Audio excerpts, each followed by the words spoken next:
sa iyang vlog. Sige ko no be. Ato nang kuanon kayo niya. Nadamay pa in taon ang usa mga higala ka media. Amigo ra bang paringlar ne, no? Ato puning kaila mga higala si Bril, matod pa mga higala ni Auntie Claire, Bril.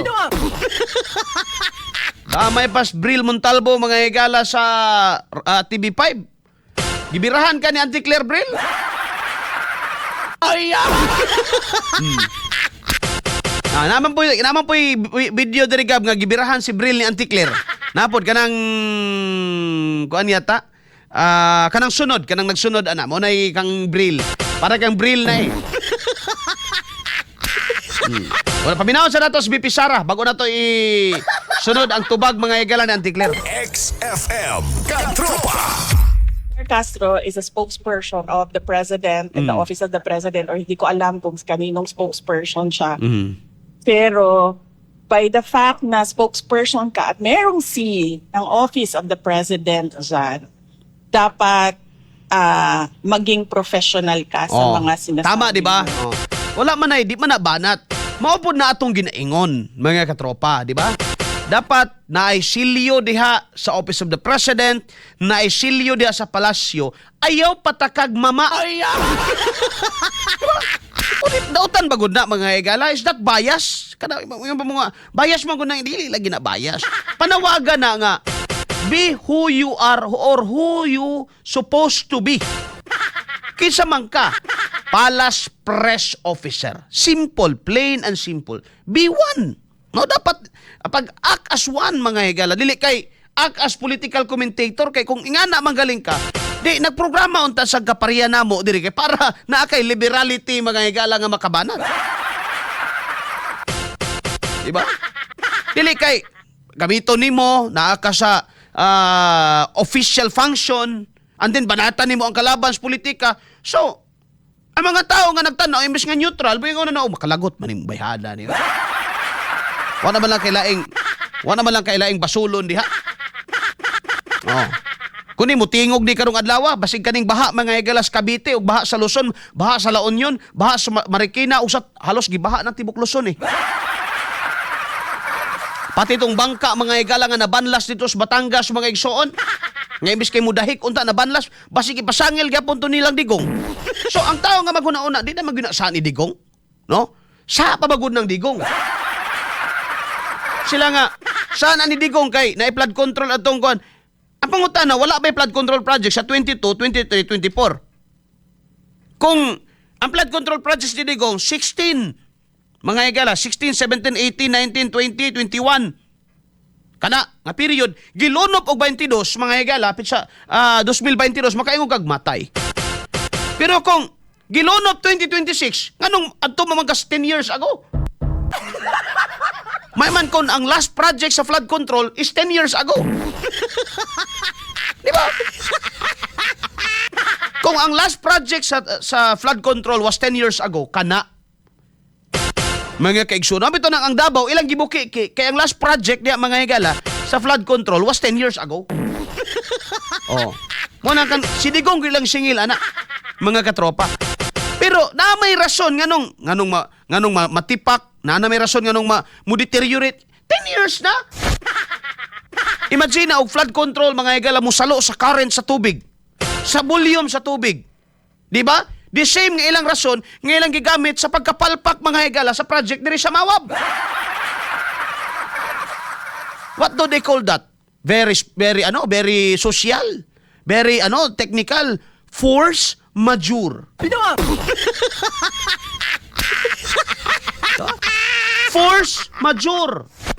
It is beyond the human control ko no mga higala. Because the project was designed to be like this and ang bulog sa tubig is like this. So force majeure. Di ba? Oh. Pero nga nung pagdabaw, di man nila matawag nga force majeure. Di, imbestigahan talaga. Oh. Anak ng pating naman, dison pa, pinadison pa. Anak ng pating naman. Napa kay pinapamalikas, pasikati mi, mga Pilipino karon. Aron makaingon mi nga, kuan ka, tinuod ka. Balikasa po na sila kuan di o kanang mga dahilan di as Cavite nganong nanlutaw na ron. Ay ko inag si pulong imong balikason dias Cavite. Nanayabag na yung gobyerno ani. Diba? Oh, sige, balik ta kang Bipisara, malangan ta. Ingos Bipisara magayagala, si Claire Castro Manggod, spokesperson sa palasyo. Tama. Sumura man hangyo namo ni mo Claire. Pero gitugtan man ka sa imong amo, kabisan og spokesperson ka, nag-vlog man sad ka.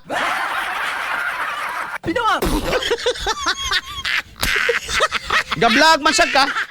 Pero ang problema lang ba kay okay ra ta ang katong mga birada tuas vlog. Problema kay dito man mga higala sa podium mo birada. Gamit ang tanan mga higala iyas gobyerno tanan. Nya pagbukas ba Duterte may sadaan.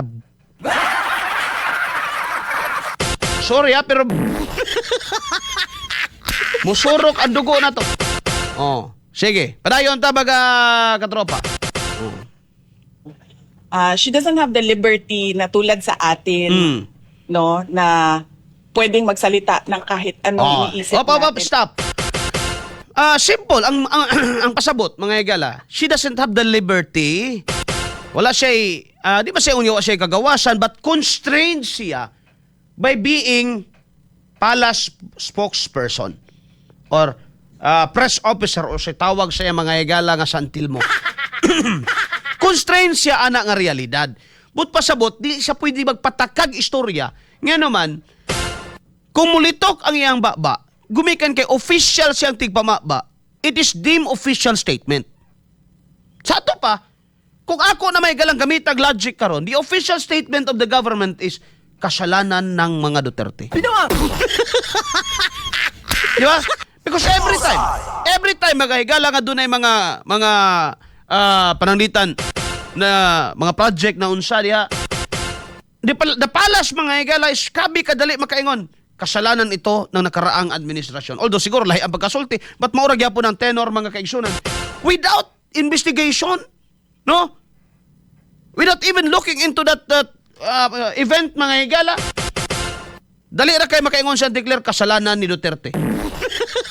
So gumikan kay official siya and she is speaking officially with the seal mga higala siyang atubangan, with the flag siyang likod. So the statement is deemed official statement. So, in conclusion, what is now the official statement of the Marcos administration? Si Digong ang may kasalanan lahat. It would appear to be that way, mga higala. Nga naman, official siya.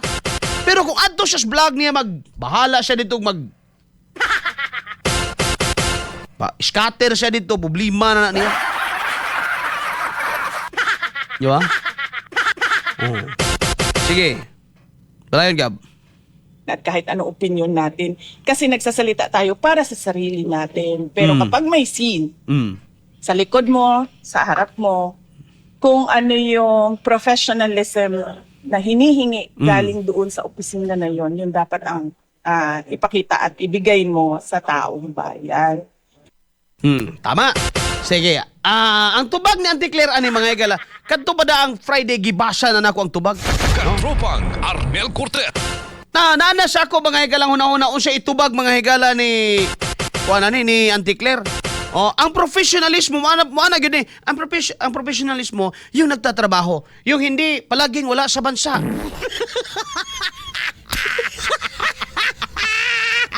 Paminaw na to sige. Palihog ko Gab, next video. XFM Katropa. Nakikita naman natin ang mga style ng mga Duterte supporters. Kung paano sila mag-hire ng mga tao na gumawa ng katang-isip na kwento. Sa kuan Gab, tapik to yata na. Wan na siya. Amo din ay wan. Forbida. Sige, padayon na lang na. Kapalit ang malaking halaga laban sa Pangulo. Marami nakakaramdam na parte ito ng plano ni na Mike Defensor. Pikas na. Katunang kuan, palihog daw ko atong sunod atong gi-play nimo gaina. Sunod ato mo daytoy kuan, ang kang brill ato ikatuloy yata, no? Katong tubag yun niya. Gusto na ko ito madungog yung tubag nga pinaka-the best. Alas 7:47 mga higala samtang giandam pa. Magitimpla na ta mga higalag kape niya. Katong pagka kape, yung gilab tining among kape, mo na ginaingon ako mga higala, ma-high blood yung kuan na. high blood gyud ko maghuna-huna na. Kung naamoy produkto in respect mga igsoon kinaasay amo ayo mo pag advertise diri sa akong sa akong YouTube gawas og inyo kong piratahon. Kana. Gawas og moingon mo nga katropang Arnel, dili na ka sa among product, no? Balhin ka diri, tagaan ka na mo og isa ka malita. Pero samtang nagprogram ta niya kabalo mo mga igala nga natay product kinakuan. Ay kung kuan ni diha kanang mga produkto nga giunsa nimo diha. No? Kaya mo ingon pagka nga ang ato ko nung kape pang dato.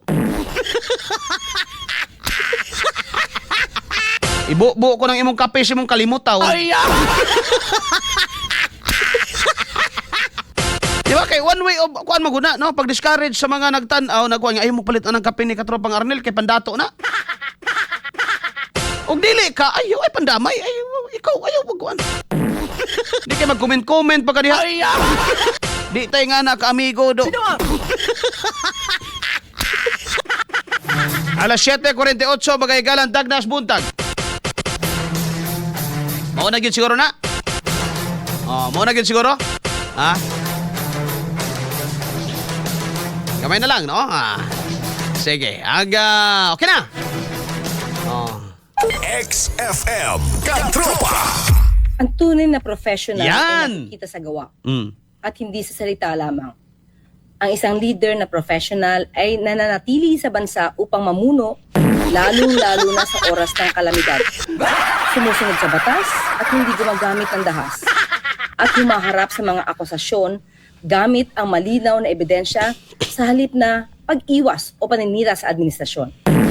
Tumutulong sa pag-unlad at hindi nagiging dahilan ng pagbagsak ng pamahalaan. Kung susuriin ang mga pamantayang ito, malaki ang kakulangan ng Vice Presidente sa pagpapakita ng tunay na profesionalismo at pananagutan sa publiko. Ako bilang Palace Press Officer ay tumutugon Tanawa. Mo ni nakapait diha bay. Vlog ni eh. Di ko na ako di gusto palampason eh. Kanila sa vlog manggod ni Auntie Claire. Pastilan gining utok ning bayana ba. Imog yung gitamakan imong edukasyon ba? Vlog manggod na nimo.